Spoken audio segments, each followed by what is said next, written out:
Thursday edition of the Not Your Average Investor Show, where we do the JWB Rental Income Property of the Week. Today, we're going to go over 5450 Village Pond Circle, Jacksonville, Florida, 32222. And this week's featured property is already rented with a long-term lease through 2023, will be cash flow positive from day one of ownership, and comes with a $3,000 JWB rent credit that will further boost your ROI.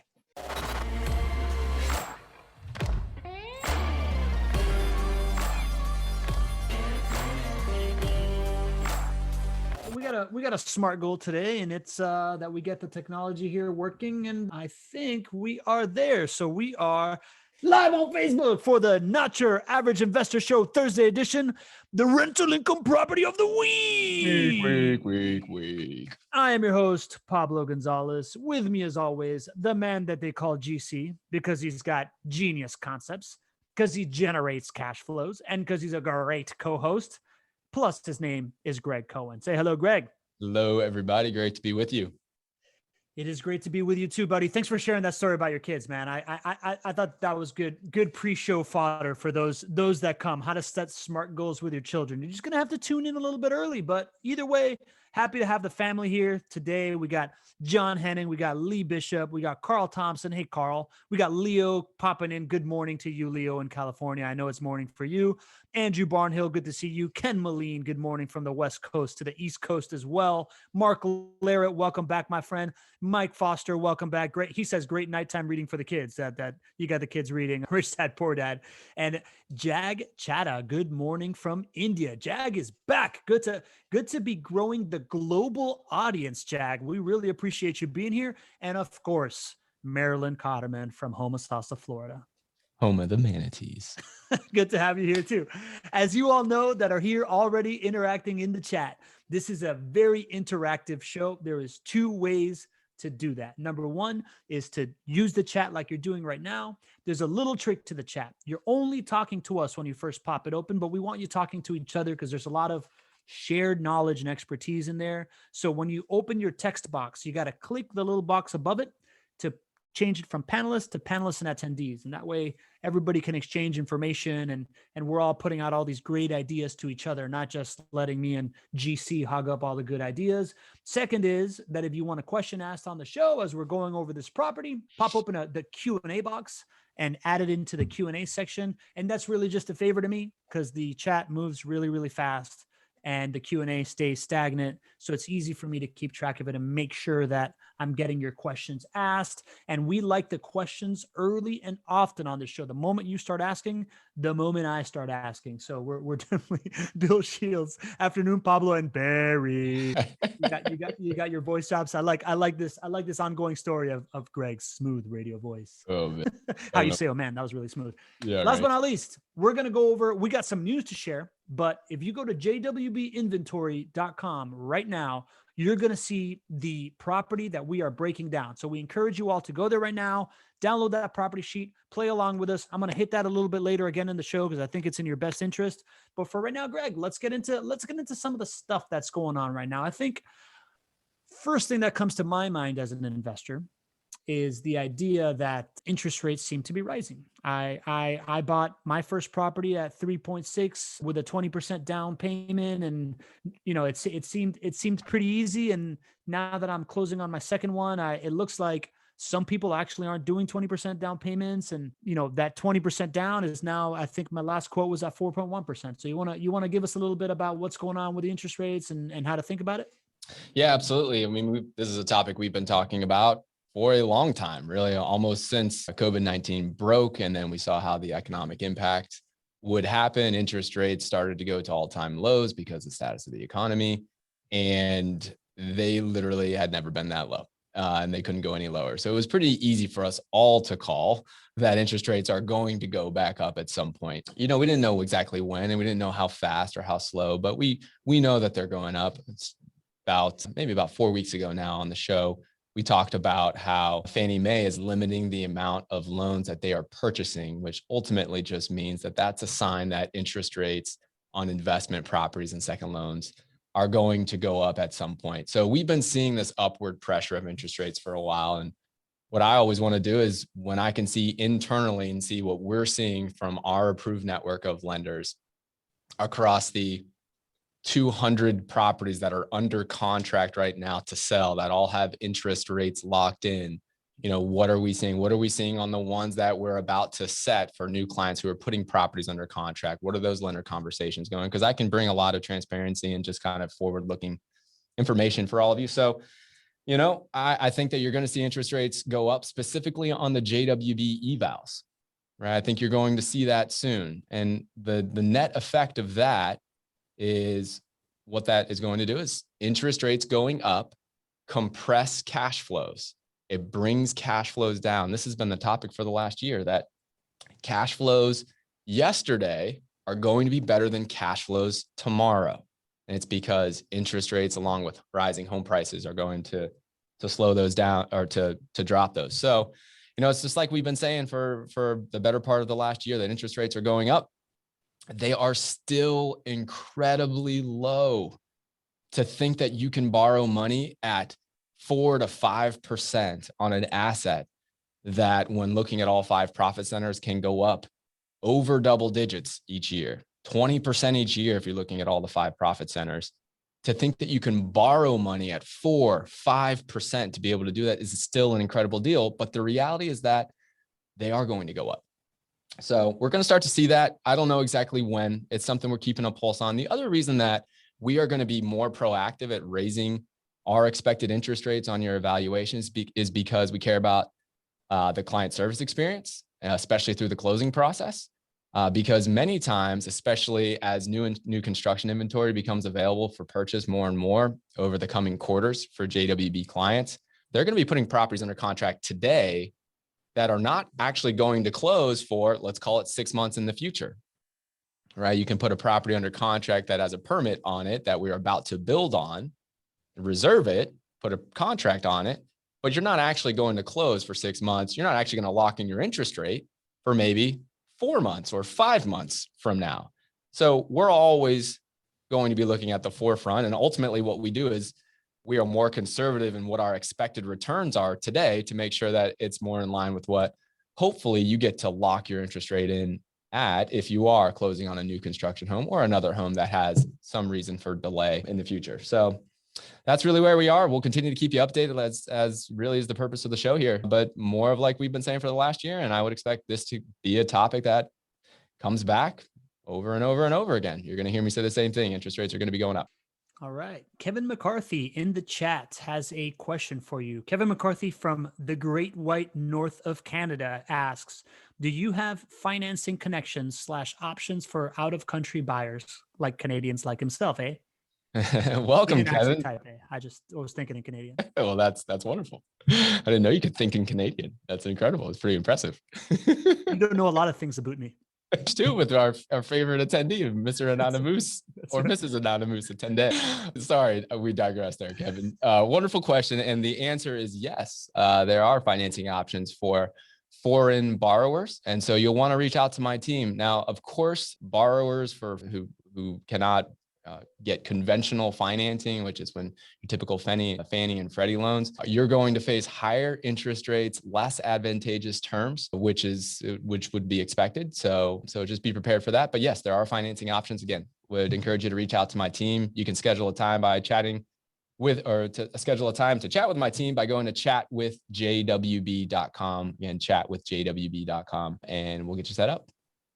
That's right. That chatwithjwb.com is something that we're going to be incentivizing y'all to go to, because it's just an easy 30-minute, consultation where you get your questions answered directly. And we're finding that people are getting a lot of value out of that. So, questions like that are specific, we're going to keep encouraging you to go that way, because Courtney is ready to take care of you. Lee Bishop has a question. Do you see cash flow going down if you pay cash for the property, or in general going up? If you pay cash for the property, your cash flows so you obviously wouldn't have a mortgage on the property. So the concept of interest rates affecting it would not affect your cash flow. The concept of rising prices wouldn't affect your cash flow on the property either, because the price is what it is. There's not a mortgage payment that would go up or down based on that. So if you're buying in cash, your cash flows, It would be a question of what's going to rise faster, rents or property taxes in future years, right? And maybe insurance costs. So I'd probably bet on rents. Rents are going up a lot. So yeah, I don't see nearly as much cash flow compression if you're buying in cash, and you're probably going to have more cash flow because rents are rising faster than the rate of property taxes and insurance increases. Interesting, man. All right, keep the questions coming, everybody. We're gonna hit 2 more points, and then we're gonna get into the property. So, again, if you want to download the property, go to jwbinventory.com because we're gonna start breaking that down in a minute. Gregg, speaking of rents, you got a little rent collection update for us. We haven't talked rents in a while. Hot off the press. We got the rent collection update. It's got that fresh press smell. Yeah, so I just thought it'd be great for us to look holistically at rent collection. If you go back to COVID times, this was something we were updating every month at least, because that was the real topic du jour of the day there, was rent collection during COVID. Now we know the situation that we are in with COVID, and we can really learn a lot from what was rent collection pre-COVID, what was rent collection during COVID at its most variable, let's call it, and then what is rent collection today when a lot of the variables have been removed. So prior to COVID, JWB's historical rent collection percentage is 98.5%. That number is incredibly high compared to any other property management company. And the way we do that is because we are committed to a wonderful resident experience and having those residents stay with us forever, hopefully. And our average resident stays over 4.5 years. And so when you do that, you're going to see your rent collection numbers are very high. So 98.5% is kind of like normal in JWB. We ran the numbers for the entire year of 2020, which is obviously when COVID was hitting. The vast majority of COVID at its, call it, most variable was, for that, call it 6 months from April to October. And so we looked at the entire year for 2020. Our overall rent collection was 98%. So in an environment where people were wondering, how are people going to collect rent? What we found is that this asset class in JWB's property management style was able to get within 0.5% of rent collection. Very cool. Something else really cool to see. I just ran the numbers for March 2020 rent collection percentage versus March 2021 rent collection percentage. And that is the best way to compare apples to apples of pre-COVID versus, call it, the COVID situation we're in right now. Because of course, March 1st of 2020 was really before all of this was really a part of the way of life in the US. So March 2020, we were at 98.7% rent collection. So again, normal for us, 98.5. We had a good month. We were at 98.7% March 2020 pre-COVID. Would you believe that March 2021, as we're looking at the numbers here, we are exactly at 98.7% rent collection as well. Mind you, there's still an eviction moratorium going out that affects us all out here. So I'm really proud of my team. My team is really doing a wonderful job to serve our clients and our residents.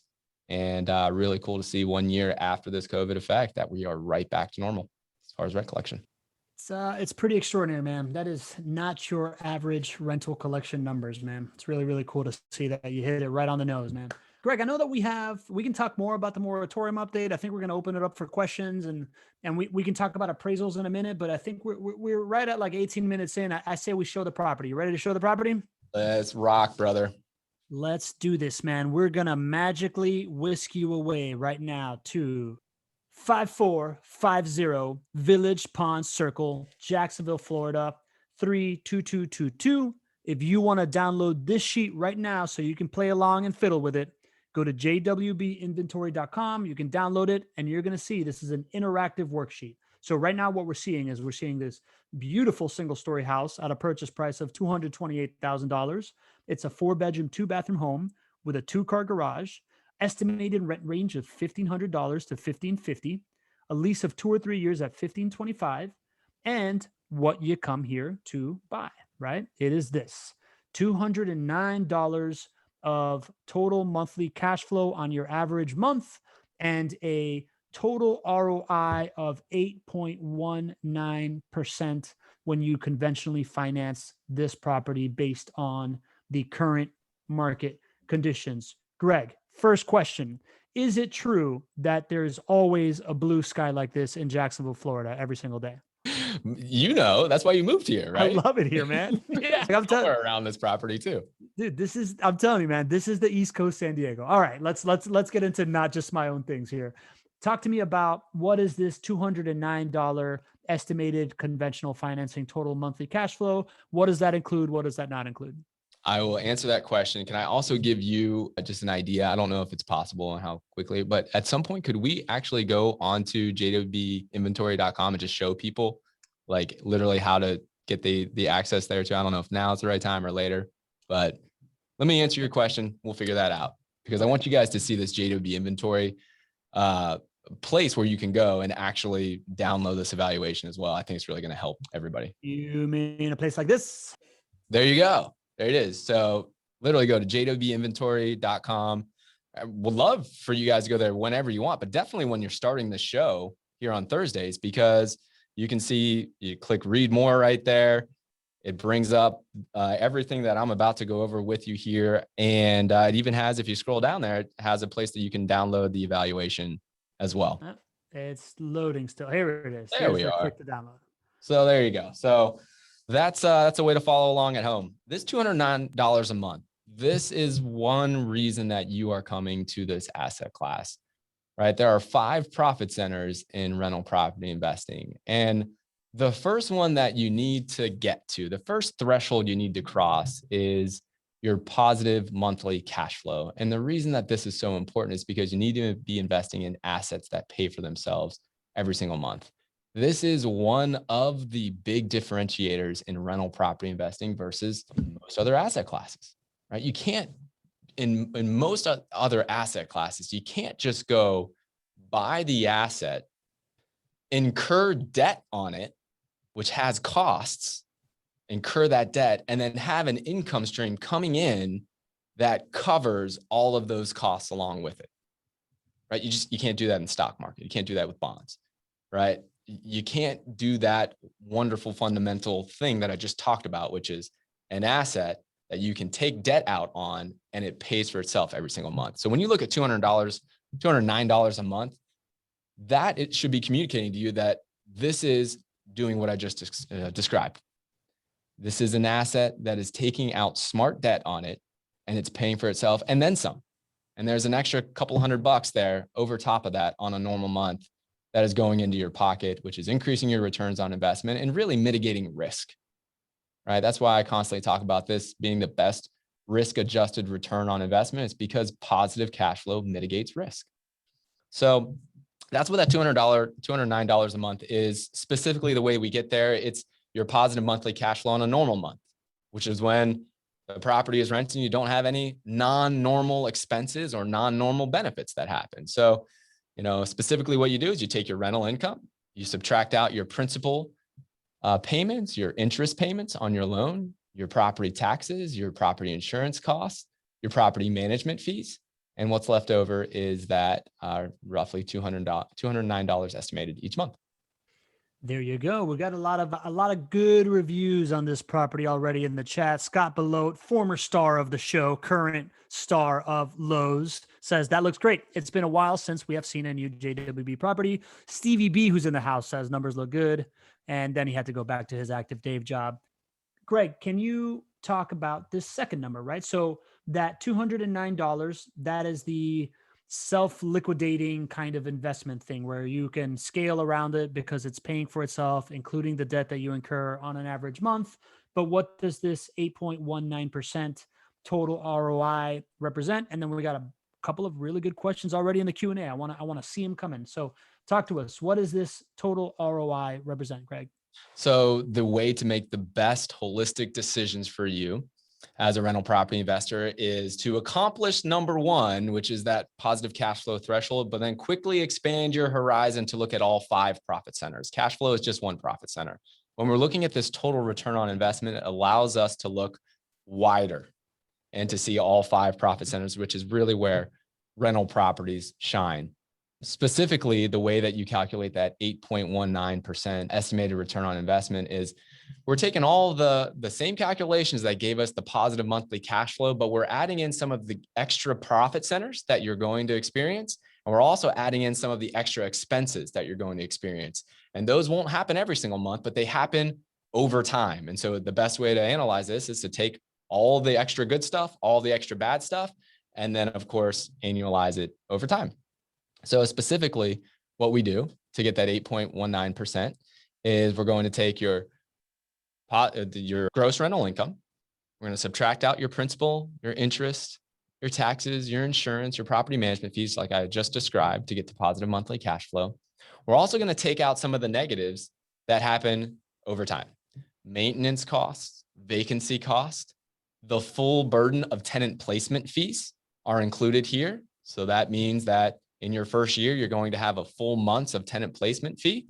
We're going to include a full month of expense here, which is not normal when people evaluate rental properties. This, of course, brings your returns down, your expectations down, which is what you would want going into a property and make sure you know exactly how it's going to perform. And we also take into account closing costs, which are important to factor in as costs there. Then on the plus side, it's going to take in the profit centers of tax savings and principal pay down. And it is built to not include any home price appreciation.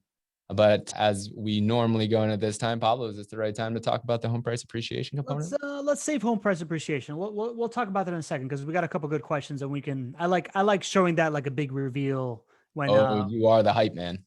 You know me, I like to hype it up, man. So summary: monthly cash flow means your average monthly snapshot, which means that investment is paying for itself month after month on a regular month most of the time.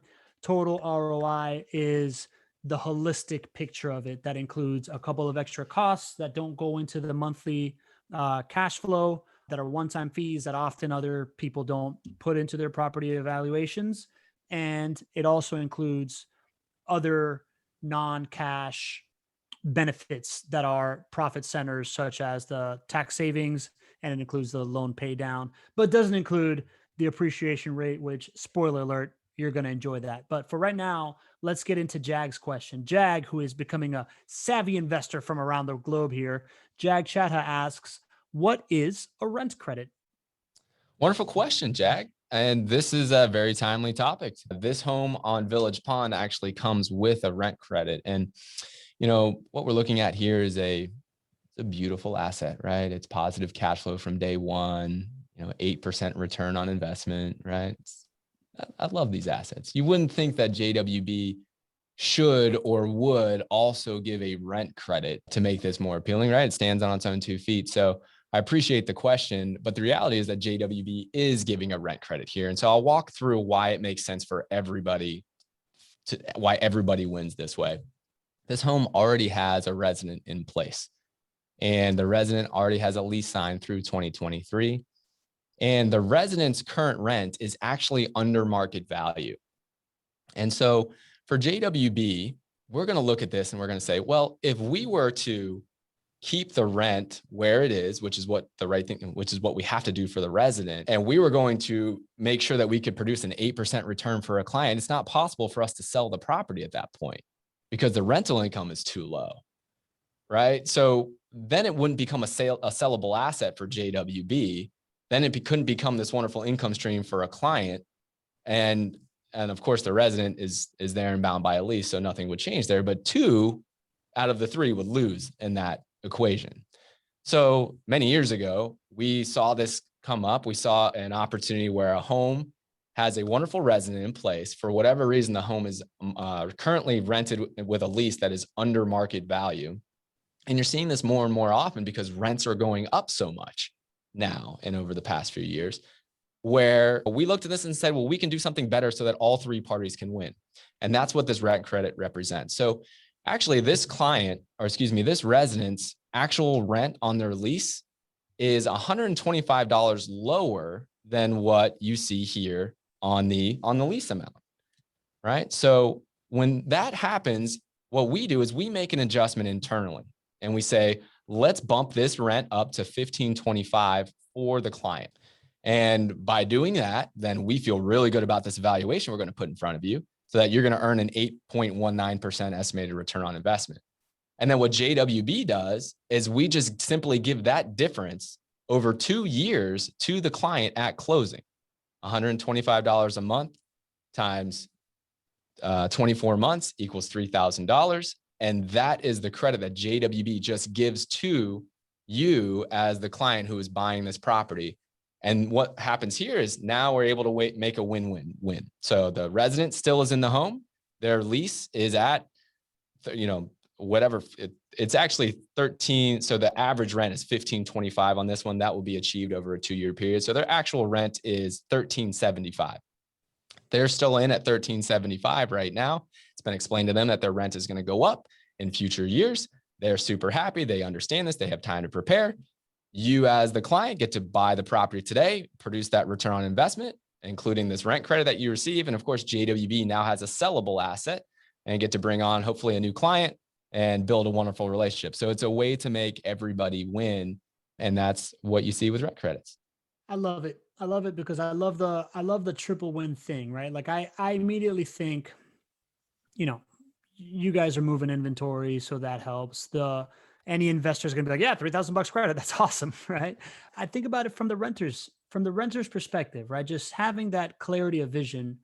I've been renting since I've been here in Jacksonville, and just like having that clarity of knowing, hey, in a year, this is what's going to happen, instead of I wonder how my lease is going to renew, or I wonder what it's going to be, right? Like those 90 days before you renew your lease, there's always that stress, that unnecessary stress where you're like, should I look elsewhere? Should I not? I'm sure that this renter or this resident is going to, even if they look elsewhere, they're going to be like, all right, well, actually, this is still the best deal that I can probably have with a great property manager. And it just produces longevity while bringing that cash flow up. I love the elegance of the solution. That's great.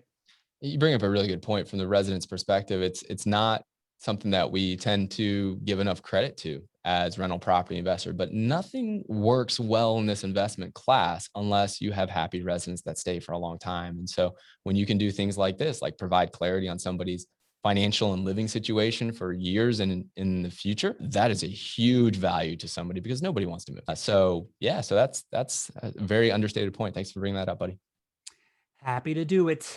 All right. We got another question here. Melissa Silva. If we have access to a HELOC, that is a home equity line of credit, I learned this recently as the host of the show, from our primary residence, does it ever make sense financially to use that line of credit to purchase an investment property? The obvious risk is that the variable interest rate may or will rise over time, but just want to understand all the other risk factors of using this strategy versus getting a conventional mortgage with 20% down. Okay. Wonderful question, Melissa. Thank you for being on the show. So we can kind of look at it from 2 parts because the simple answer to your question is a lot of clients use their home equity lines of credit in order to make investments in rental properties. I think your question is coming from the perspective of, does it make more sense for me to use the home equity line of credit as the full way of basically financing the property versus me getting a standard mortgage? So I think we can attack it from that angle first. The other question that is, I would say more often is, should I use a home equity line of credit and a mortgage to purchase properties, which is also very, very, very popular. So a home equity line of credit, for those who aren't familiar, is if you got mainly on your primary residence, if you have equity in your home, you can go to a lender and they will give you a large percentage of the equity on your home at a really attractive interest rate. And the reason is because their risk is decreased because it's on your primary home. So it's a wonderful tool for you to be able to use the equity in your home to be able to maximize the return on that. The other wonderful things are that usually it doesn't cost any money, or it's very inexpensive to set up. It's very easy to set up. I have one on my own primary residence, and they didn't even make me pay for the appraisal when I put it in place. So there's really not a downside to setting it up. And then that money is only, you only incur costs on that money when you're using it. So you can keep it there. And then when you see a good investment opportunity, then you can make the decision to go ahead and deploy it. And you're only going to decide to do that if it's going to be a decent return on your investment. So I'm a very, very big proponent of home equity lines of credit. Keep them open. You don't have to use it, but keep that open. So now to your question, should you use that in exchange for a mortgage or in replacement of a mortgage? You know, it's not a one size fits all answer. For me, the people that come to this asset class want consistency. At various points, you probably could make the argument that your interest rate on your home equity line of credit on your primary residence is going to be lower than the interest rate you could get on a conventionally financed mortgage, right? But you bring up a good point that it's going to be variable. So, it might be lower today, but interest rates on your home equity line of credit might rise in the future versus your mortgage, your conventionally financed mortgage is fixed, and that's not going to go up. So, people are coming to this asset class for consistency. So many people would just go to the conventionally financed mortgage. I'll give you another example of why it might make sense to use your home equity line of credit. There's not a requirement to put 20% down when you're using your home equity line of credit. Like if you have a $200,000 home equity line of credit and you wanted to buy this property and it was $200,000, then you could just use your entire home equity line of credit to buy it. So, that's would be another angle to use the home equity line of credit, right? There's not as many limitations as you would face with a conventionally financed mortgage, but by and large, if people are using the home equity line of credit, it's not in replacement of the mortgage, because you want consistency, you want stability, you want to remove the variables, and interest rate variability is a big deal, especially now in the interest rate environment where we're in. If you can lock up money at, call it 4% for conventionally financed properties, you do that all day, every day. So yeah, that sounds like a great, number one, awesome answer, right? Like the way that you delineated a couple different things there, I hadn't thought that through. So that made a lot of sense to me. I hope it made a lot of sense to Melissa. And that's a great opportunity to go to chatwithjwb.com and, talk to Courtney, talk to the team, and they'll be able to dive into exactly what you're trying to accomplish there and give you some rock solid advice. That's a really good point. Let me just add on to that entire conversation that we're going to have with you as a client. We're going to ask those questions about what resources are you looking to bring to this asset class. Home equity lines of credit are a huge resource for you. And you can use that in conjunction with your mortgage to start to build this buying plan for you to be able to accomplish whatever that passive income goal is. So that's a part of the client onboarding process, Melissa. So would certainly encourage you to reach out and start that process. Super. Lee Bishop has a question. If this house was built in 2015, why is it available now for investors? Was this on inventory in a new location for JWB? Oh, we love this area at Village Pond. This is a neighborhood that was built out in 2015, 2016. This is one of those developments that a previous developer had come in, I don't know when, call it 10 years ago, built out some of the homes. It didn't work out for them. And then JWB went in, I don't know, 8 years ago and bought a tremendous amount of lots and built a tremendous amount of homes there. So we love this area a lot. It is not a new area for us. In fact, if we brought the map up and we zeroed in on Village Pond, which is another thing we get to do when we bring you on as a client, you get to see how closely related your properties are. It's right there. So there's nothing new about it. We have marketing partnerships that we work with various marketing professionals or real estate professionals in the Jacksonville area. So that's where this property comes from. And, when you start to see rent credits, that's a sign that the homes have previously been rented or currently are rented. And when you see rent credits, it's normally a sign that we're picking that up through sourcing this inventory through one of our marketing partners or real estate partners here in Jacksonville. So nothing new about this one. This is, one of JWB's core neighborhoods here on the west side, and a tremendous amount of experience there. Yeah, it's good that you brought up the rent credits. It feels like we've been seeing a decent amount of rent credits in the POTW, and that's what it is, right? This is JWB being really, really resourceful to bring inventory to the market because they have multiple tentacles. When the building department is jammed up with a million permits, then there's other places to source it from, be it marketing partners, be it your own stash of houses, be it homes that you're acquiring and renovating yourself. So good question, Lee.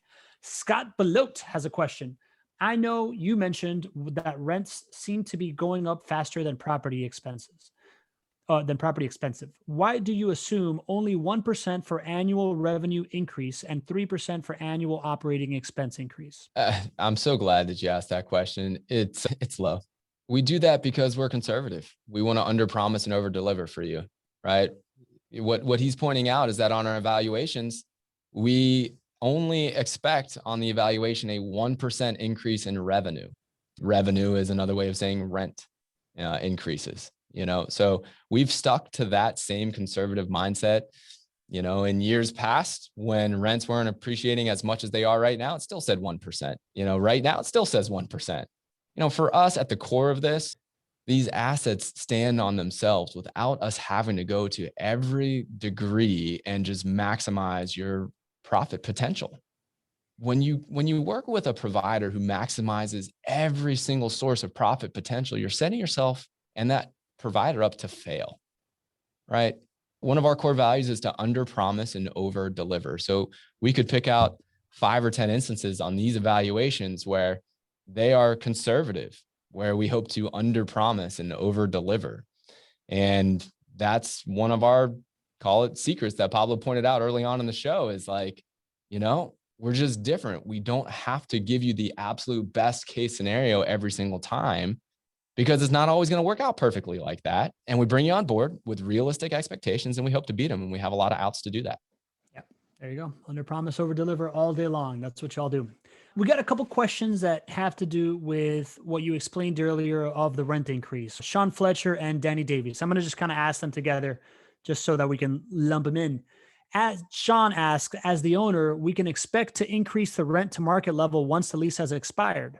Question mark, question mark.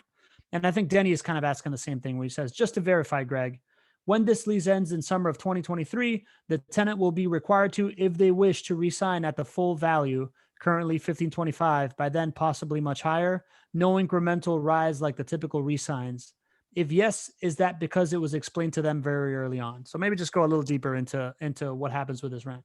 Yes, the simple answer to both of those questions is yes. When the home comes up for renewal at the end of 2023, the resident will have the option to re-sign at market rent. It won't be stepped up at that point. And that just seems to be a very fair conversation to have. We have it all day with residents. This is an environment where rents are going up in the future, and our market rent is market rent. It's what the resident would have the opportunity to sign a rent for in a comparable property in that market.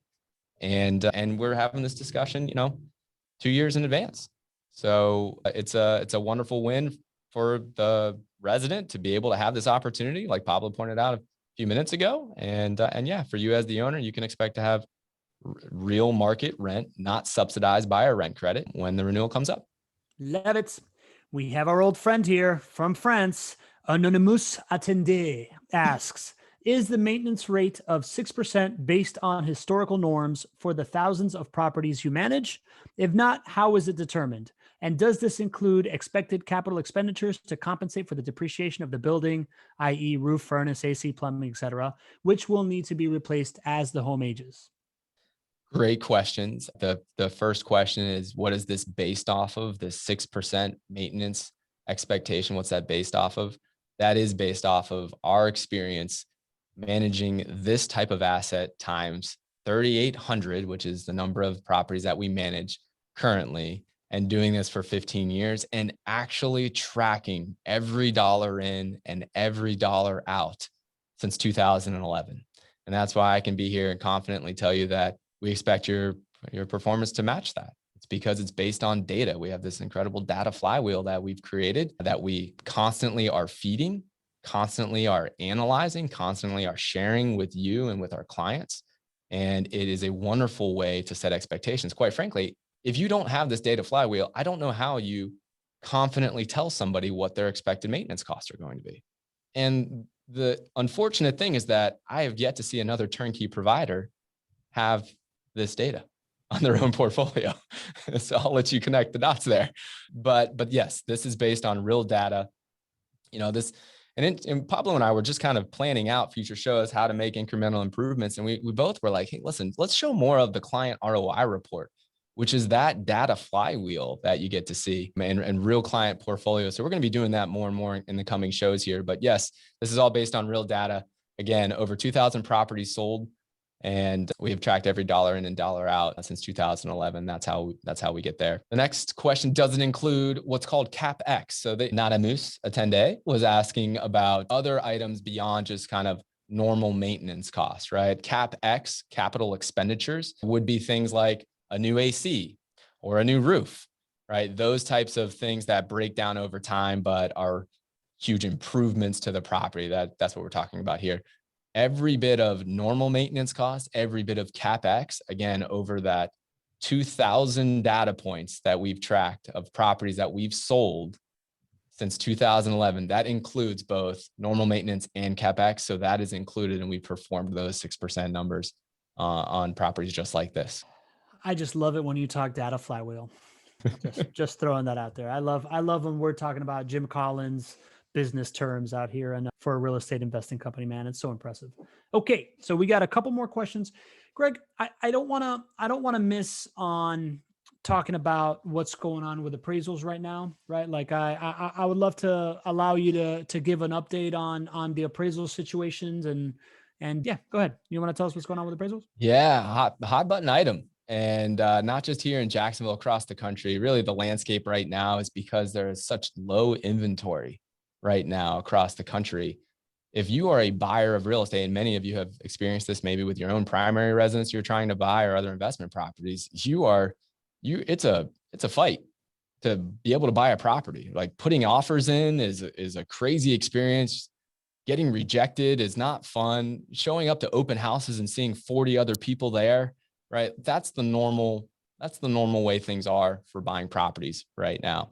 You've got some converging things that are happening. So you got such low inventory out there right now, and you have such high demand that buyers are buying and waiving a lot of the normal contingencies that they would have. I mean, buyers are out there, and in order to be able to buy the property they want to buy, they have to buy in cash, which means that they waive their financing contingency, or they're buying with financing and they're waiving their appraisal contingency. They're waiving their home inspection if that's what it takes to be able to buy. That's just the reality of an environment like we have right now, where supply is so low and demand is so high. You can read this in many articles across the country. You'll see it out there. But that's just the reality of it. Specifically, the conflicting things that you're seeing is prices are going up, but appraisals are having more issues coming in at value. And we're seeing that here in Jacksonville as well. We're seeing that here with JWB. Year over year, we have a very low percentage of appraisal issues because we price the properties at market value. But what happens as you see prices go up rapidly, which is what we're seeing because of low supply and high demand, appraisers are in a tough spot, because as prices are going up and the property next month is more expensive than the one that just sold, appraisers' whole business model and value is based on what happened yesterday, not what is happening right now. And as values are going up a lot more right now, they're in a tough spot. Appraisers are also in a tough spot because they're never going to, they are incentivized to be at loan value, at market value, or below. There is a huge disincentive to go high, right? Because what happened during the Great Recession, right? Lenders started taking it on the chin for lending out money that probably shouldn't have gone to people who were borrowing it. And of course, they looked to pass the blame to anybody else. And they looked at appraisers and said, well, why did you value this appraisal so high? And appraisers are like, well, that's what it was when I looked at the comps 3 months ago or 6 months ago. But by that point, appraisers had, the market value was doing something different. So appraisers are always incentivized to go low or be at the right market value. They're never incentivized to go high. So those are some of the macro elements that are happening in this marketplace. To bring it micro to us here at JWB, we price all of our properties at market value, but we're seeing more appraisal issues. And so the way that this will land on clients who are going through the loan process is that you need to be prepared for one of two things: either to go through multiple appraisals, which really means multiple loan processes, or be prepared to bring the difference to closing. And that is an option for every client that goes under contract. The cool thing is we explain all of these things, of course, before we go under contract with you. So again, during the normal client onboarding, this is a big topic of discussion. We make sure you're fully prepared. But I'm seeing more clients make one of those two decisions now than I did 6 months ago. And I think it's going to continue. I think it's going to be here for quite a while. So, if, of course, we go under contract, the price is the sales price. If the appraisal comes in lower, the client has the opportunity to go through that second loan process, which would get another appraisal. And hopefully it comes in at the value that it should. If it doesn't, the client can make the decision to bring might be a couple $1,000 difference to the closing table, or $5,000 closing difference to the closing table. You can make the decision to do that. Sometimes it makes sense to do that. Sometimes it doesn't. And we're open to either one, but that's just the reality. It's, that's what happens in a rapidly increasing real estate market.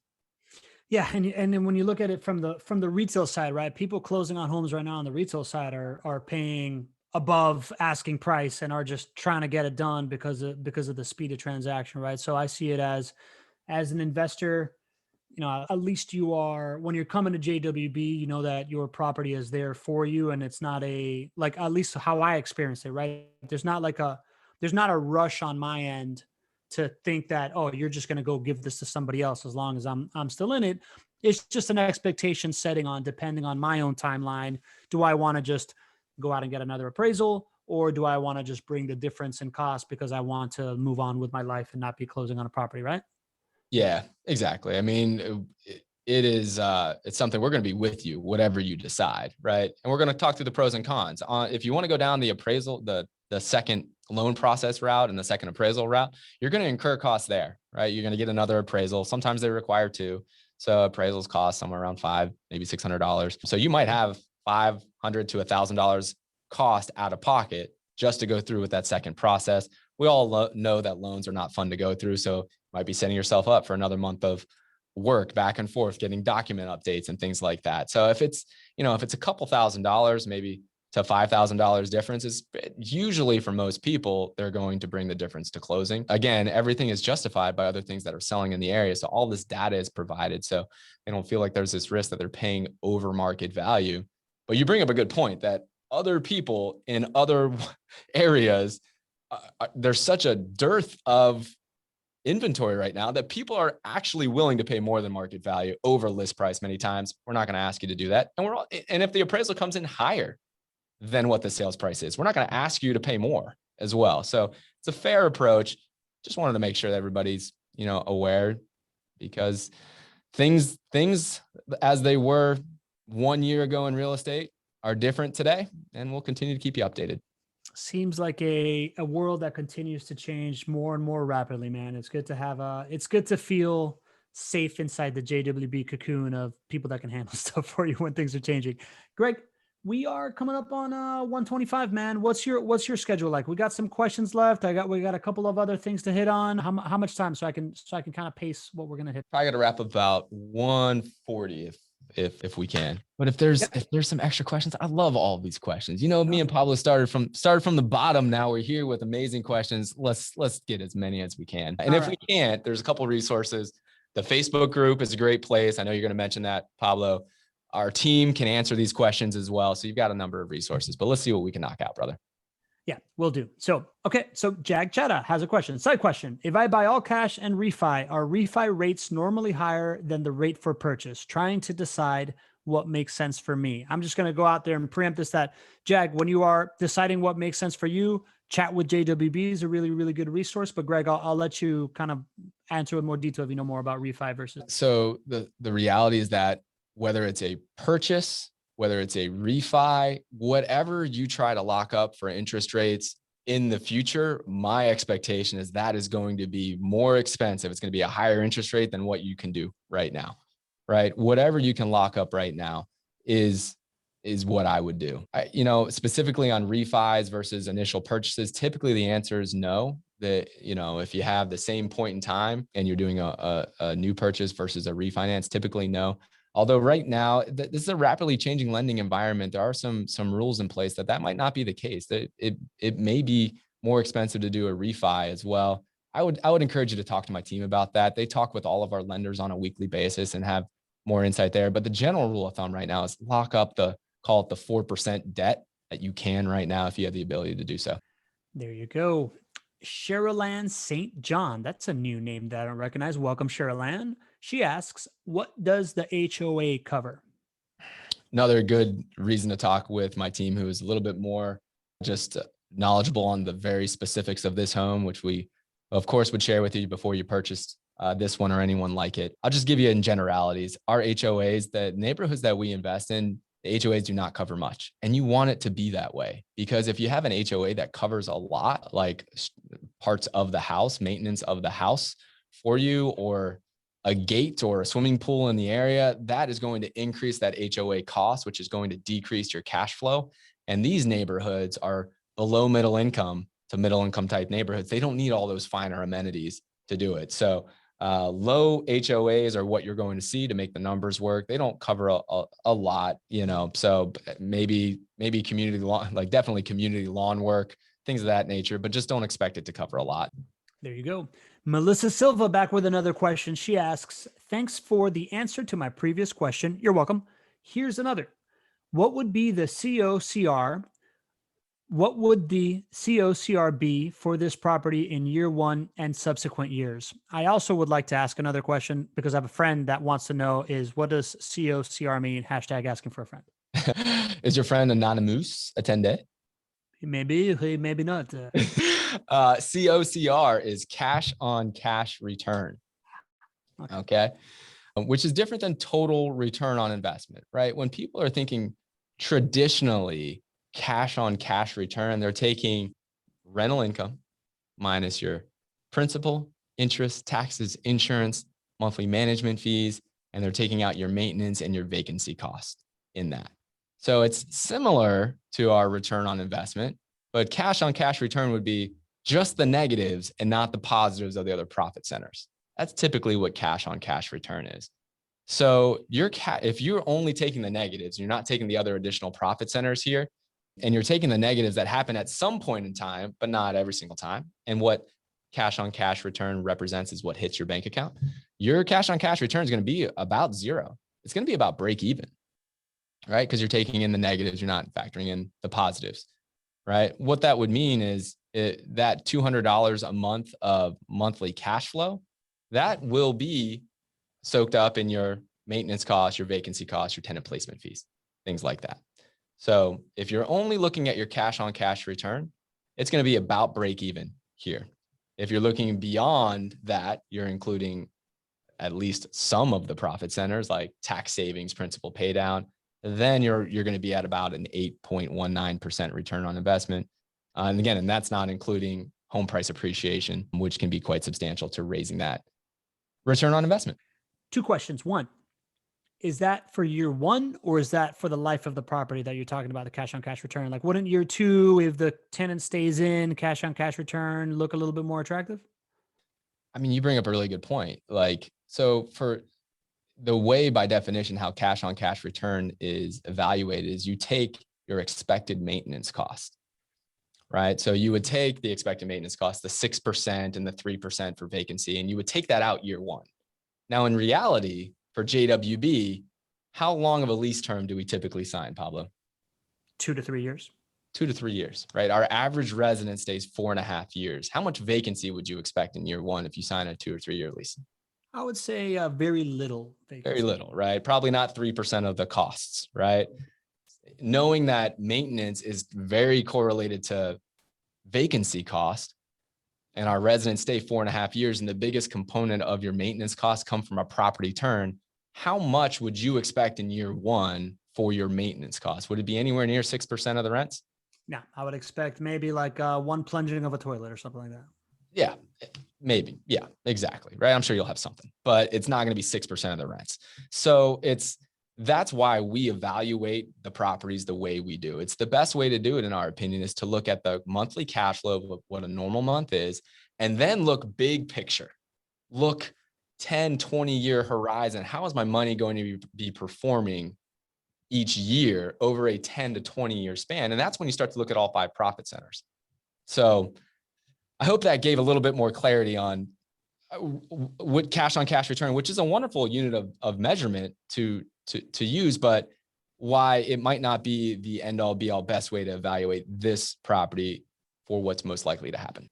All right. I mean, I definitely learned something there. Jag. Oh, you know what? My second question is, let's talk about the appreciation, Greg. Let's not forget about our old friend here. All right. So we haven't included the appreciation rate in this calculation. Average yearly appreciation rate? You want to frame it, Greg? I know that you like to explain appreciation rate so that people, you can under promise and over deliver. Yeah, well, I'm really passionate about this topic because it is one of the most misunderstood and screwed up concepts in rental property investing. People either go way too strong with how they evaluate home price appreciation, or they shut their eyes to it and they don't evaluate it at all and don't put that into the equation. I mean, geez, it knocked me off camera. I'm so passionate about this.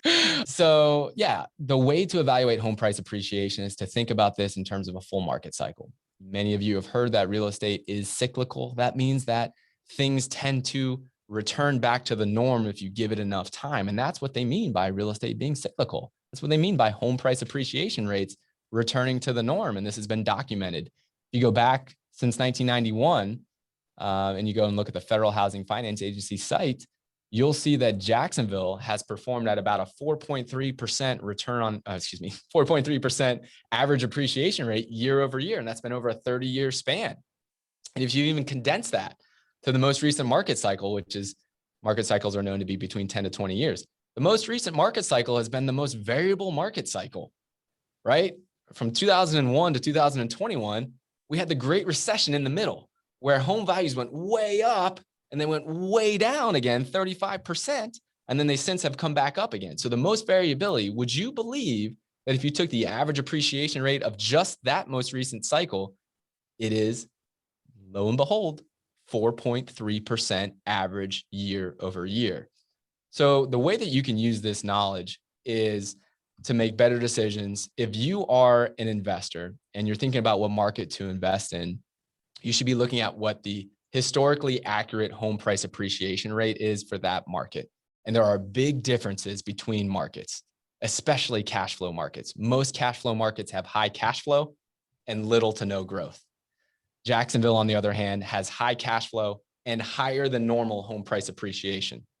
Our home price appreciation is actually 19% more than the national average since 1991.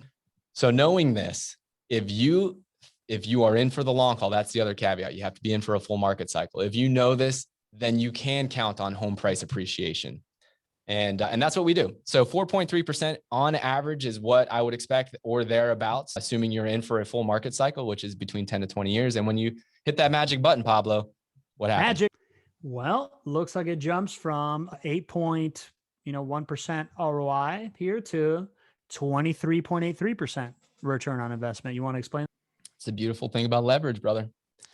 This is why I'm such a big advocate of smart debt, and why my team is going to work with you as we build out your buying plan to see if smart debt is the right thing for you. And for many people it is. It's because when you use smart debt, which is an asset that pays for itself every single month, right? You're not going in the hole each month to cover the debt cost here.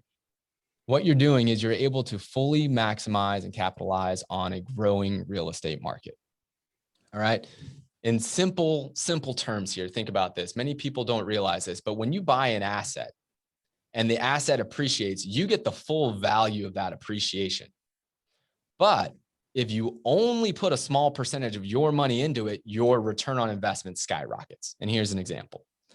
All right. Let's say that you bought a house for $100,000, just to be simple, and the house went up 4% that next year. You would have earned $4,000 of a return just from the home price appreciation there. And if you bought the entire house with your own cash, that would be $4,000 over $100,000 would be a 4% return on investment just from the home price appreciation. Conversely, if you use smart debt, that same property, bought it for $100,000, but you borrowed 75% of that. You only put 25% into the deal of your own money. The house appreciates at 4% over the next year. You still earn $4,000 of real gain from appreciation, but the return on investment calculation is much different. It's now $4,000 over $25,000 because $25,000 was what you put into the deal. And that's a 16% return on investment just from home price appreciation. And you start doing that early and often and building an asset portfolio that capitalizes on that profit center. That's why real estate is known to be the asset class of the wealthy. It's why many people have been able to build incredible wealth, generational wealth. It's that secret right there with smart debt. I don't know if you're getting better at explaining that, if I'm understanding it better, but I love hearing it, man. Like every time we go over it on the POTW, like it just, leverage, right? Wealthy. I mean, Greg, we got very little time, so I'm just going to go over a couple of little practical questions here that we can answer quickly. But Cheryl Ann St. John asks, what is the down payment on this property with a conventional loan? Cheryl Ann, I would encourage you to go to jwbinventory.com, download this sheet, and right here, if you go to this analysis conventional financing tab, you can start messing around with what the down payments and whatever else you want to mess with the variables here. But as you can see it here, it's the down payment of 25%. And if we change it to 20%, it changes the ROI and changes all the other inputs. But Greg, anything you want to add to that? Nope, you nailed it, brother. All right, let's go back to the summary here. So that's jwbinventory.com. And Sergio, your old friend Sergio, has a question here. GC, what's the website you use again to calculate/evaluate future home values? Sergio, my brother, good to hear from you, man. Thanks so much for tuning in. It's jwbinventory.com. Is that that's where we download this stuff and we see the property sheet? Is that a different question? Isn't there a question that you put in that's just like, what does it look like? What will my house be worth in 30 years or something like that? Sorry. Yeah, man, totally missed that. There's a couple of different websites to go to. So if we're trying to evaluate what our future home prices are going to be, honestly, I just use a Google search. I think what I Google search is home price appreciation calculators. And I think there's one called Good Calculators that I use. I mean, it's nothing proprietary. So any one of those will work. And the other resource to track your market's home price appreciation over many years now, going all the way back to 1991, is the Federal Housing Finance Agency website, which is FHFA.gov. FHFA.gov. It's nailed it. Harder than it sounds, man. Harder than it sounds. Last question, Greg, was I'm always curious about this. And Marilyn Cotterman from Homosassa, Florida, home of the manatees, came in last minute with a Q&A. She asks, is this home still available? Is this one of these ones that's still available? Has this thing flown off the shelf? This is not available, and that's not unusual. This is the state of things. It's going to be more and more rare that by the time Pablo and I get on the show that the home is still available. Again, it's just the nature of things. Things are moving quite rapidly, but don't feel like you are disappointed in knowing that this entire model is built so that if you see the value in this asset, in these returns, in these price points, in these neighborhoods, in JWB's management, in Jacksonville, and you're buying into this property more or less is a widget. There are many properties that are very similar to this one that are in inventory right now. So if you have interest in this one was put under contract very quickly after we made it available, but there's going to be a number that are literally just like it. So just get on the phone with my team. Go to chatwithjwb.com. Marilyn, I know you are already working on your first investment property with us. So I'm super, super excited for you. And for others out there that want to get started, don't be dismayed that this one isn't available. The other ones right behind it are very, very similar. There you go. There are properties to be had that are just like this one. Don't let that discourage you. If you have any further questions for you, go to chatwithjwb.com. Get yourself a little bit of time on Courtney's calendar and have your own personal POTW breakdown. Right. Listen, it's been an awesome call, Greg. You did great today, man. We went a little bit over a bunch of really, really good questions. We had 40 to 50 people with us most of the time. We never take it for granted that you take an hour out of your day to hang out with us. It really, really fills my bucket. I know it fills Greg's bucket to feel like there's enough value for you guys to keep coming back and spending time with us. And it really, really feels like a group of friends just hanging out. So this is really amazing. Next week, speaking of feeling good, hanging out, we have the fairy godmother of the customer service department. Lauren Alleman is joining us while Greg is off in St. Lucia enjoying the fun and sun with his wife. What do you want to say about Lauren, Greg? I know you were telling me a little bit about a couple things that oh man, I can't wait for you all to get to meet Lauren. If you haven't met her yet, she's incredible, a huge part of the success of JWB. I remember Lauren coming to our team many, many years ago. I don't know if it was 10, 12, 14 years ago. It was some early on time. And when I think about this desire that we've always had to have this wonderful client service experience, it literally was nothing prior to Lauren Lauren came here and the type of individual she is, the type of person, the type of just caring, wonderful, just person really shaped our entire client service team. And now she gets to lead multiple levels of leadership underneath her for our client service team. And we just want to emulate that same client service experience that Lauren promoted early on.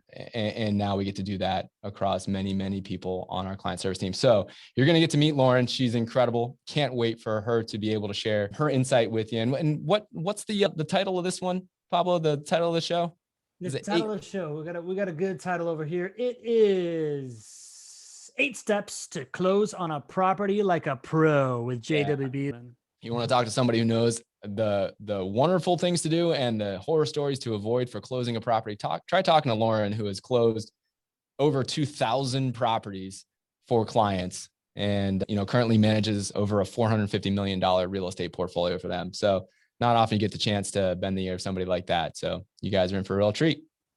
True story. We were in for the treat today. GC, this is until next following Tuesday that I get to spend camera time with you, man. I hope you have an awesome, awesome vacation. Well-deserved. I'll take care of the kids while you're gone. We'll hold it down. No big deal. And it's been an honor doing this with you today, buddy. Thank you, brother. Thank you, everybody, for tuning in. You guys make it so special, and I'll see you on the other side.